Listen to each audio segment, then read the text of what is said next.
Beginilah detik-detik sebelum dua helikopter militer milik Angkatan Laut Kerajaan Malaysia bertabrakan di Stadion Angkatan Laut di Lumut Perak, Malaysia.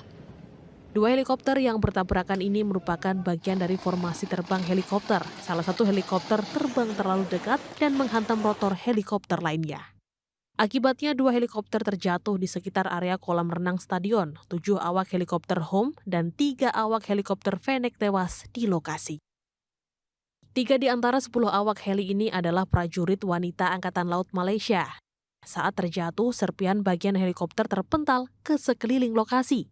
Tapi tidak ada laporan korban luka maupun korban jiwa tambahan. Jenazah seluruh korban dievakuasi ke rumah sakit militer untuk proses identifikasi. Insiden ini mengundang simpati dari netizen.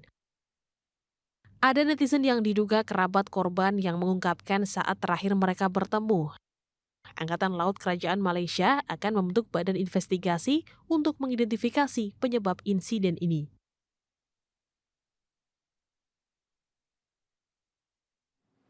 Ya, sangat tragis sekali ya, tragedi terjadi ketika memang sedang latihan militer. Betul, sangat disayangkan ya, dan semoga kejadian ini tidak terulang. Bahkan di Indonesia ya juga pernah terjadi, tapi ya kita harapkan semoga di dunia militer ini tidak terjadi kembali Tidak kecelakaan akan seperti terjadi lagi. Nah, selain informasi tadi juga kita sudah menyiapkan sahabat RTV informasi menarik lainnya untuk kamu saksikan selama 30 menit ke depan.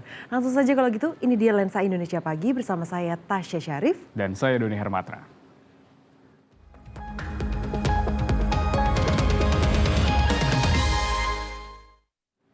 Sahabat RTV, pagi ini Komisi Pemilihan Umum akan menetapkan Prabowo Gibran sebagai Presiden dan Wakil Presiden terpilih.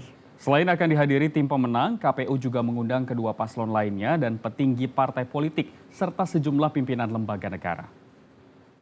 Dalam pokok permohonan, menolak permohonan pemohon untuk seluruhnya. Usai Mahkamah Konstitusi menolak permohonan dalam perselisihan hasil pemilihan umum 2024, Komisi Pemilihan Umum akan segera menetapkan Prabowo Gibran sebagai Presiden dan Wakil Presiden terpilih periode 2024-2029.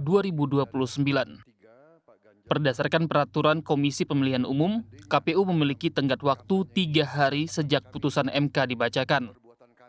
KPU menjadwalkan rapat pleno terbuka penetapan Presiden dan Wakil Presiden terpilih akan dilakukan pada Rabu pagi di Aula Gedung KPU RI, Jakarta Pusat.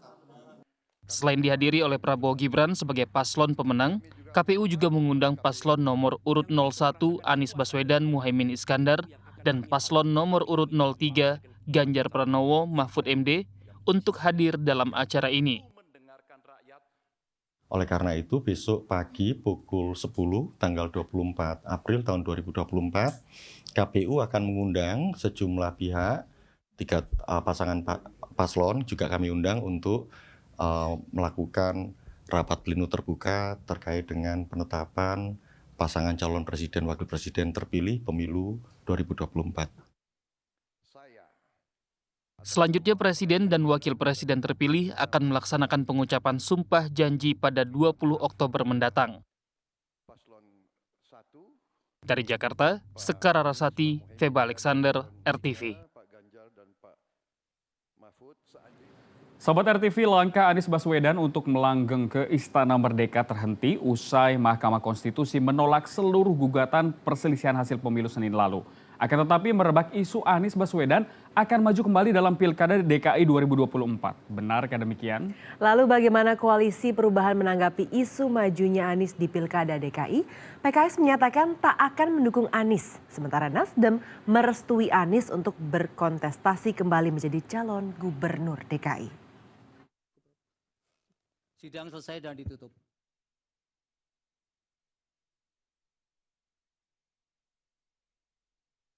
Sidang selesai dan ditutup.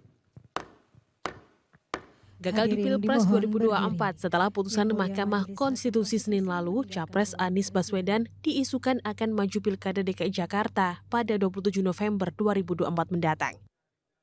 Saat bersilaturahmi ke kantor DPP PKS pasca putusan MK Selasa kemarin, Anies Baswedan enggan menanggapi isu dirinya yang akan kembali maju sebagai calon gubernur DKI Jakarta. Lalu bagaimana Koalisi Perubahan yang mengusung Anies menjadi presiden menyikapi isu majunya Anies dalam kontestasi Pilkada DKI? PKS dengan tegas tidak mendukung isu tersebut dengan dalih dukungan pada Pilpres 2024 sudah menjadikan Anies sebagai tokoh nasional. Namun sebaliknya, PKS menghendaki Anies mendukung kader PKS yang akan maju di Pilkada DKI. Dengan masuknya Pak Anies Rashid Baswedan sebagai capres pada 2024, saya kira beliau ini sudah menjadi tokoh nasional. Jadi jangan kemudian didegradasi kembali sebagai tokoh daerah, ya. Jadi sangat sayang, ya kita akan terus berusaha untuk menjadikan Pak Anies ini sebagai tokoh nasional. Saya kira di pilkada ini saatnya lah Pak Anies mendukung kader PKS untuk maju di DKI. Saya kira gitu ya. Berbeda dengan PKS, anggota koalisi perubahan lainnya yakni Nasdem justru merestui jika Anies benar ingin maju kembali menjadi calon orang nomor 1 di DKI Jakarta.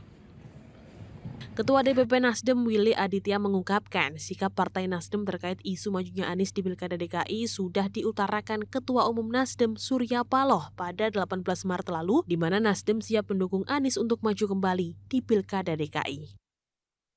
Maju tidaknya pada Pilkada DKI 2024, Anies belum menyatakan secara resmi keinginannya untuk mengulang kesuksesan pada Pilkada 2017 lalu. Dari Jakarta, Salsabila Al-Katiri dan Fajar Rizky, RTV.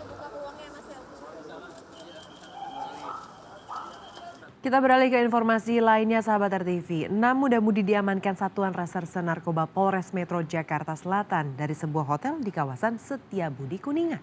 Keenam orang tersebut diantaranya seorang seleb TikTok dan atlet e-sport dinyatakan positif narkoba.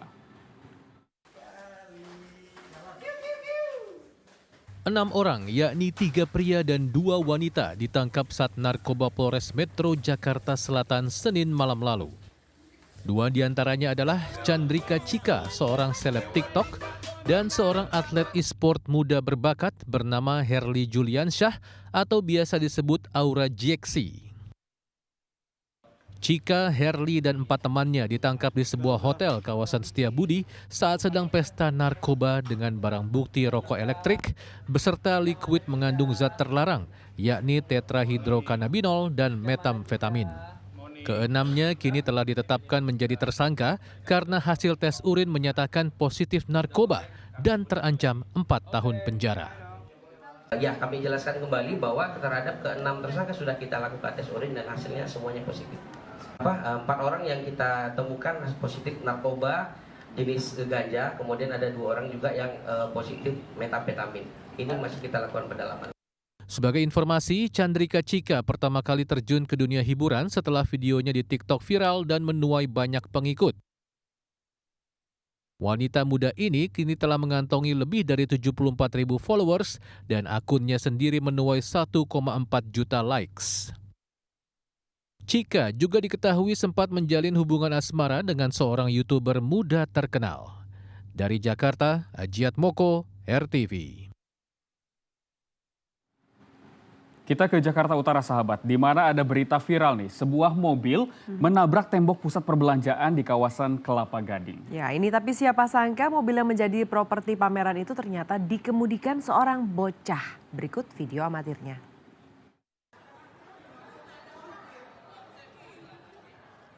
Waduh, SUV nabrak tembok.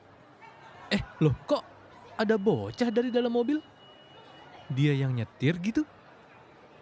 Ya sahabat, insiden ini diketahui terjadi di salah satu mal kawasan Kelapa Gading, Jakarta Utara, di mana tengah digelar pameran mobil. Entah bagaimana awalnya, si bocah sudah ada di balik kemudi, hingga akhirnya mobil tersebut nyelonong menabrak tembok. Lagian kok bisa mobil pameran mesinnya hidup? Wah, ya auto orang tuanya harus tanggung jawab ini sih. Warganet pun ramai mengomentari peristiwa ini. Sementara aparat Polsek Kelapa Gading yang menerima laporan tersebut langsung melakukan pengecekan ke lokasi. Namun mendapati permasalahan itu telah diselesaikan melalui musyawarah pihak terkait. Antara orang tua, anak, beserta pihak showroom dan pihak manajemen pengelola sudah ada kesepakatan dan sudah ada musyawarah. Jadi ketiga pihak sudah ada kesepakatan damai untuk lebih lanjutnya diselesaikan secara kekeluargaan. Ya sahabat, meski tidak menimbulkan korban, kejadian ini hendaknya menjadi pelajaran bagi orang tua agar tidak lengah mengawasi anak-anak saat membawa serta mereka ke pusat perbelanjaan. Dari Jakarta, Aprianto, RTV. Sebuah truk ekspedisi bermuatan paket terguling di jalur Pantura, Kendal, Jawa Tengah. Akibatnya ratusan paket barang ekspedisi berhamburan di jalan dan mengakibatkan kemacetan hingga belasan kilometer.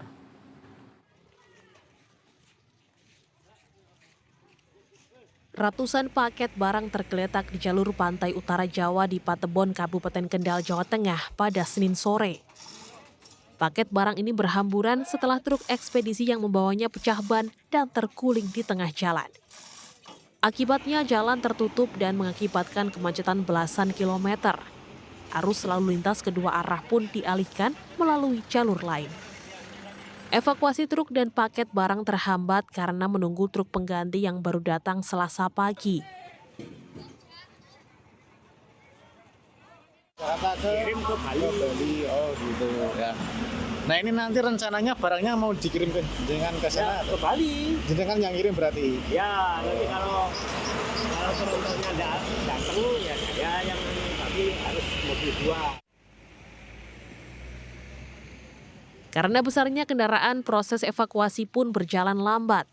Polisi, warga, dan pihak ekspedisi akhirnya bisa mengevakuasi truk naas ini Selasa siang. Selasa sore, arus lalu lintas di jalur Pantura kembali lancar. Dari Kendal, Jawa Tengah, Ahmad Ujeroban, RTV. Kita ke informasi lainnya sahabat RTV. Selain kopi Arabica, lereng Pegunungan Ijen Bondowoso Jawa Timur juga memiliki tanaman yang menjadi sumber penghasilan tambahan bagi masyarakat sekitar. Yaitu biji lerak yang bisa dijual ke berbagai daerah, bahkan diekspor ke beberapa negara nih sahabat. Meski berasal dari tanaman liar, biji lerak memiliki kandungan untuk bahan pembuat sabun dan juga deterjen. Dengan menggunakan palu besi, sejumlah ibu-ibu di Desa Sukerejo, Kecamatan Sumberwiringin, Bondowoso, Jawa Timur, memecahkan satu persatu biji lerak. Biji dari tanaman liar klerek ini dikumpulkan dari kawasan hutan di sekitar lereng Gunung Ijen dengan ketinggian 450 hingga 1.500 meter dari permukaan laut. Tapi untuk apa ya? Yang pasti bukan untuk dimakan ya sahabat, karena biji ini memiliki kandungan saponin atau alkaloid beracun. Meski begitu, ternyata kandungan biji lerak ini menjadi salah satu bahan untuk pembuatan sabun dan deterjen. Karena itu, meski dari tanaman liar, biji lerak ini bisa mendatangkan keuntungan. Pecahan biji lerak ini akan dijual ke berbagai kota di Indonesia, bahkan diekspor ke Australia dan beberapa negara di Timur Tengah. Biasanya sejauh ini sabun. Deterjen. Sejauh ini Jogja, Magelang, juga beberapa momentum kami itu ekspor. Ekspornya biasanya ke Australia, yang paling banyak itu ke Timur Tengah. Banyaknya permintaan membuat masyarakat lereng Pegunungan Ijen mampu menghasilkan 20 ton lerak setiap tahunnya. Penjualan dan ekspor lerak ini menambah sumber penghasilan masyarakat selain dari hasil panen kopi Arabica yang tumbuh subur di kawasan Pegunungan Ijen. Dari Bondowoso, Jawa Timur, Galeh Mega, RTV.